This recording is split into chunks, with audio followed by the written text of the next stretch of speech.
দৈনিক ইয়াদ পত্রিকার সম্পাদক তোফাজ্জল হোসেনের মাগফিরাত কামনায় দোয়া মাহফিল অনুষ্ঠিত হয়েছে। নারায়ণগঞ্জ শিল্পকলা একাডেমি প্রাঙ্গণে দারুল ইশক হুসাইনিয়া খানকা শরীফের উদ্যোগে দৈনিক ইয়াদ পত্রিকার প্রয়াত সম্পাদক তোফাজ্জল হোসেনের আত্মার মাগফিরাত কামনায় এই মিলাদ ও দোয়া মাহফিল অনুষ্ঠিত হয়। শনিবার বাদ জোহর আয়োজিত এই দোয়া মাহফিলে উপস্থিত ছিলেন জামায়াত ইসলামীর কেন্দ্রীয় কর্ম পরিষদের সদস্য মঈনুদ্দিন আহমেদ, মহানগর বিএনপির সদস্য সচিব Abu Ali Yusuf Khan Tipu, Narayanganj newspaper owners অ্যাসোসিয়েশনের সাধারণ সম্পাদক এসএম ইকবাল রুমি, অগ্রবাণী পত্রিকার সম্পাদক স্বপন চৌধুরী সহ বিভিন্ন গণমাধ্যমে কর্মরত সাংবাদিকরা এ সময় উপস্থিত ছিলেন।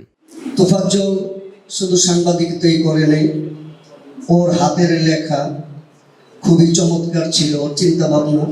আমি যখন 1998 সালে বেগম খালেদা জিয়ার উপরে একটা ক্যাসেট নির্মাণ করি, তোমার জন্মে ধন্য হলো বাংলাদেশের মাটি, সেই টোটাল ক্যাসেটের লেখক ছিল এই তোফাজ্জল হোসেন। তৎসময়ে এই ক্যাসেট সারা বাংলাদেশে এতটাই চাহিদা ছিল যে যেটা তোফাজ্জলের কারণে, ওর লেখার কারণে সেটা সম্ভব হয়েছে। আজকে তোফাজ্জল নেই, তার পরিবার সন্তান তারা আছেন। আমি তোফাজ্জলের আত্মার মাগফিরাত কামনা করি।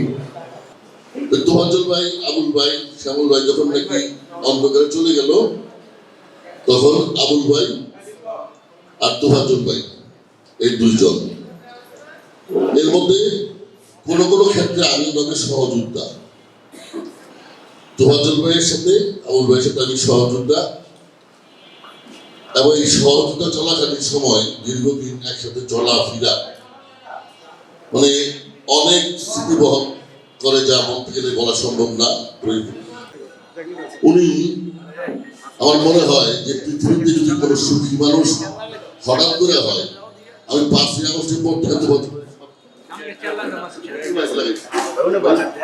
মায়ের পেটে ভাই ছিল না, কিন্তু আমাদের দুজনের সম্পর্কটা কত গভীর, কত নিবিড় ছিল। দিন শেষে রাত্রে উনি বাসায় চলে গেছে, বাসায় গেছো, ফোন আছে, এটা কোনো ভুল নাই।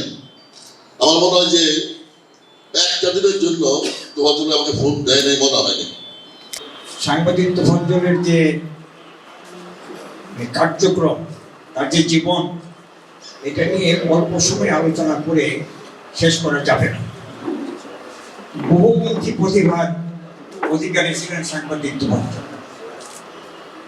মানুষ হিসেবে দুটো দিক আছে, কেউ তাকে হয়তো অনেক ভালোবাসবে, কেউ তাকে পছন্দ নাও করতে পারে।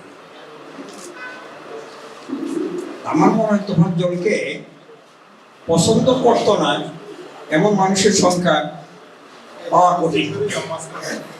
তোফাজ্জলের অনেক কার্যক্রম, ছাত্র জীবন থেকে শুরু করে রাজনৈতিক জীবন এবং সাংবাদিকতার জীবন, 3টা ভাগ ওর জীবনটা। তুমি বলছো এই জন্য আমার অনেক ছোট, এবং যখন সে ক্লাস 8-এ পড়ে তখন থেকে আমার সাথেই। এখন যারা আছে ওদের সময় কাটানো, দিন কাটানো, আমি একসাথে থেকে একসাথে খেয়ে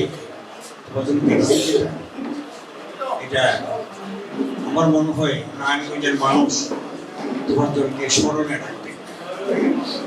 তোফাজ্জলকে তার কার্যক্রম, তার জীবন, তার আচরণ, তার চরিত্র সবকিছু মিলিয়ে মানুষ তোফাজ্জলকে স্মরণ করবে।